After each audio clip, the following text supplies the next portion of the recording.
So yan mga gulay, ito na nga pala yung kahon ng mismong Baygon Katol. So makikita nyo nga dito, mapapansin nyo yung kanyang AI ay transploterin. Hindi ko lang po sure kung tama po ang basa ko doon. So dito nga mga kagulay ay nag-research na nga ako sa Google kung saan po ay para po malinawan po ako kung ano nga ba yung ibig sabihin ng AI ng Baygon Katol.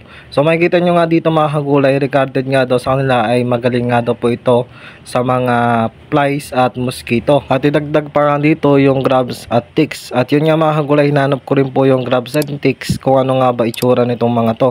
So makikita nga sa picture na yan, yung palang grabs ay ito pala yung tinatawag dito sa amin na uong. At yun yung ticks naman po ay hinanap ko rin po at ito nga po pala itsura niya. So para siyang mga beetles na makalimitan din natin nakikita sa ating mga gulayan. At mababasa nyo nga rin po dito ay ito nga daw pong katol ay kaya rin tulad ng ibang mga chemicals na effective din sa mga flies at mosquito. Dag pa nga dito yung sinabi nila na pag in-apply nga daw po ito sa ating mga gulayan ay maghihintay lamang po tayo ng ilang araw para po makita po yung resulta. Nakikita nyo rin po dito yung nilalaman ng transploterin. Meron din po siyang sulfur, calcium at potassium.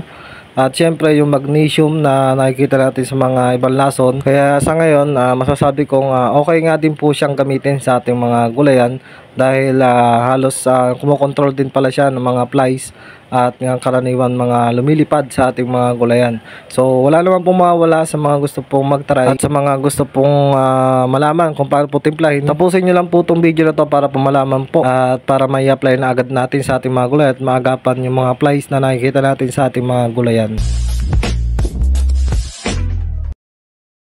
So yun mga kagulay, sa pagtitimpla naman ito mga kagulay ay kailangan lang po natin ng ating pagdudurugan o pagbababaran nitong ating katol na Baygon at yung imbudo para maisalin natin sa lalagyan na empty bottle. So kahit ano pong empty bottle na makikita nyo sa inyong bahay, pwede po natin paglagyan.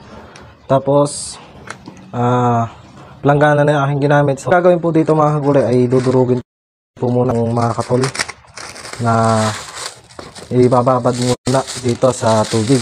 So ibababad nyo po ito ng hanggang kalating oras para po lumambot. Tinuro nga sa akin itong pagtitimpla nito kung paano ginawa nila. So dudurug-durugin po muna itong mga katol na to para po mababad dito sa tubig. So hayaan nyo lang po siya halos ng kalating oras. So medyo fast forward po tayo.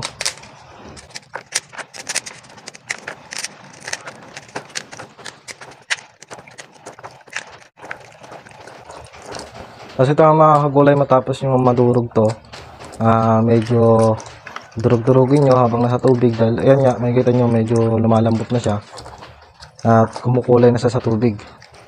So depende po, yung iba po kasi ginagawa, dinudurog po nila ito sa plastic at pinupukpok nga po ng martilyo para mas durog. So dito naman, pagka nahimay nyo na po siya dito sa planggana, hayaan nyo lang po siya ng halos kahit mga kalating oras na nakababad para lumambot pa ho yung katol na ating nilagay. So yun, fast forward po ulit tayo.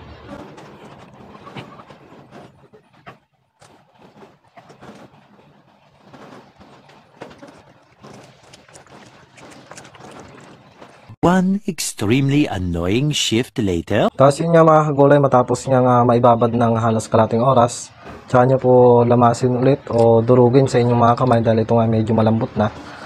So gaganyanan nyo lang po siya para po madurog siya ng gusto.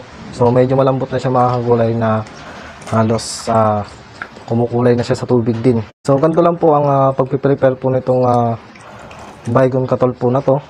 At magagamit na po natin ito sa ating mga gulayan. So sa pagtitimpla naman ito mga kagulay sa ating mga sprayer ay timpla lang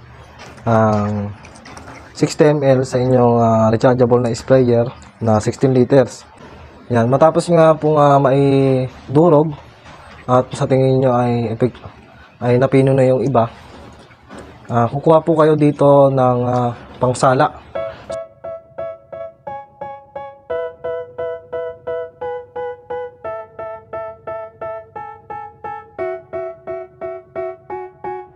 They tell me that I'm never gonna make it. They want me to do something that could make sense. They hate when I keep dreaming I'll be famous, but I don't give a fuck, I'ma keep chasing. I got all this potential that's deep inside of me, but they hate when you're successful cause they try to be. They sit there being judgmental because you're trying things, and they just want you to settle and do the right thing. So get a good job, don't slack off. Wake up every morning, make a good impression on your boss. Don't do anything that I wouldn't do, and when you're making money, make sure you don't spend it too soon. Fuck that, I'll do what I wanna do. I got a different path from everyone, and that includes you.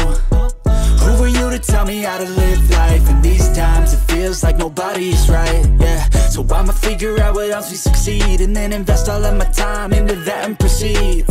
I need whatever the hell could make me.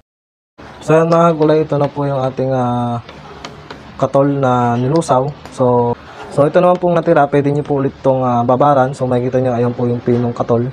So pwede nyo pang babaran po yan para po sa susunod na timpla nyo ay magamit nyo pa. So sa iba kasi isa't kalating litro kasi, so ginagawa ko na lang yung ikalawang hugas niya o paglusaw ay kalating litro na lang po ang aking nahaluan.